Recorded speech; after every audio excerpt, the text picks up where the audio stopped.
पूर्णांक के बाद अगली परिभाषा है परिमेय संख्याएं। परिमेय संख्याओं को हम लोग कक्षा 6 से पढ़ते आ रहे हैं। वैसे देखा जाए तो ये सभी परिभाषाएं हम लोग कक्षा 6 से पढ़ते आ रहे हैं, लेकिन इन सब चीज़ों को रिमाइंड कराना बहुत ज़रूरी था, क्योंकि जब तक इन परिभाषाओं को हम लोग अच्छे से पढ़ेंगे नहीं तो हम लोग परिभाषा से संबंधित क्वेश्चन कर नहीं पाएंगे। अब चलिए देखते हैं हम लोग परिमेय संख्याएं किसे कहते हैं। जैसा कि आप लोग जानते हैं कि ऐसी सभी संख्याएं जिन्हें P बटा Q के रूप में लिखा जा सकता है परिमेय संख्याएं कहलाती हैं। जहां P और Q के बारे में यदि डिस्कशन किया जाए तो Q 0 के बराबर नहीं हो सकता और P और Q दोनों सह अभाज्य संख्याएं हैं। सह अभाज्य का मतलब को प्राइम्स नंबर। आप लोग को प्राइम्स नंबर के बारे में पढ़े होंगे।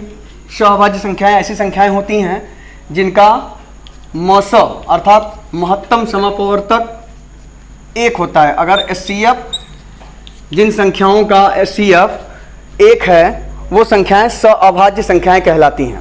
इसको और ज़्यादा एक्सप्लेन किया जाए तो यदि इनके और इनके गुणनखंड में कॉमन फैक्टर यदि 1 आता है और 1 के अलावा कोई अन्य संख्या प्राप्त नहीं होता है तो ये दोनों संख्याएं सअभाज्य संख्याएं कहलाती हैं।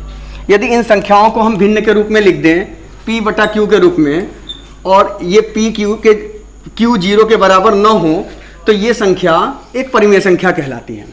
बिल्कुल आपको बात समझ में आ चुका होगा कि जिन संख्या को हम P बाई Q के रूप में लिख सकें और Q 0 के बराबर न हो और P तथा Q दोनों सअभाज्य संख्याएं हो तो ये संख्या परिमेय संख्या कहलाएंगी। बिल्कुल आपको समझ में आ चुका होगा।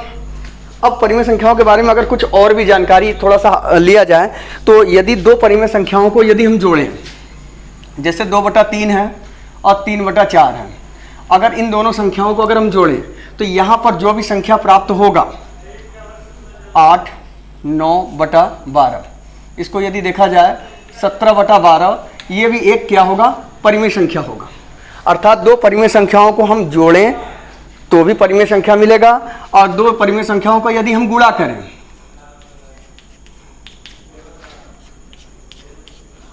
तो 1/2 ये भी एक परिमेय संख्या होगा।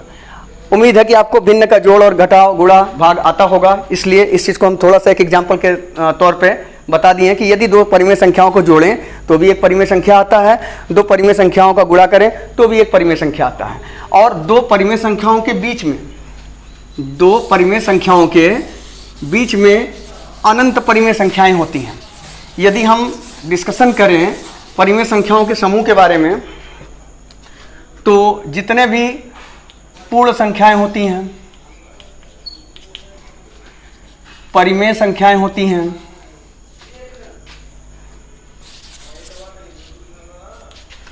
ठीक, जितने भी पूर्णांक होती हैं वो भी परिमेय संख्याएं होती हैं, जितने भी प्राकृतिक संख्याएं होती हैं वो भी परिमेय संख्याएं होती हैं। कैसे? इसको यदि परिभाषित किया जाए, पूर्ण संख्याएं किसे कहते हैं? हम लोग जैसे कि पीछे अभी पढ़े हैं पूर्ण संख्याएं किसे कहते हैं। पूर्ण संख्याओं के बारे में हम लोग डिस्कशन किए थे कि 0, 1, 2, 3 इस प्रकार की संख्या ये पूर्ण संख्या है। पूर्णांक के बारे में हम लोग डिस्कशन किए थे कि 0, 1, 2, 3 और इधर -1, -2, -3 इस तरीके से ये पूर्णांक है। प्राकृतिक संख्याओं के बारे में डिस्कशन किए थे, 1 से लेकर के ये संख्या स्टार्ट होती है, 1, 2, 3, 4 ये प्राकृतिक संख्या है। यदि सभी इन संख्याओं के समूह के नीचे अगर हम 1 लिखते चले जाएं तो ये सभी संख्याएं परिमेय संख्याएं दिखना शुरू हो जाएंगे। इसका मतलब ये है कि पूर्ण संख्या, पूर्णांक, प्राकृतिक संख्या ये सभी के सभी संख्याएं परिमेय संख्याएं कहलाती हैं, है ना। तो बेहतर है कि हम लोग परिमेय संख्याओं को अच्छे से समझ लिए कि जिन संख्याओं को P बाई Q के रूप में लिखा जा सकता है, जहां Q 0 के बराबर न हो और P तथा Q सहअभाज्य संख्या हो, परिमेय संख्याएं कहलाती हैं। यहाँ पर एक बात अगर आपसे पूछा जाए कि यहाँ 3/0 और 0/3 ये दो संख्याएं लिखी हुई हैं, इनमें से एक संख्या परिमेय संख्या है, एक संख्या परिमेय संख्या नहीं है। कैसे पता चलेगा? हम लोग देख लेते हैं परिभाषा के अनुसार कि ऊपर p है, नीचे q है।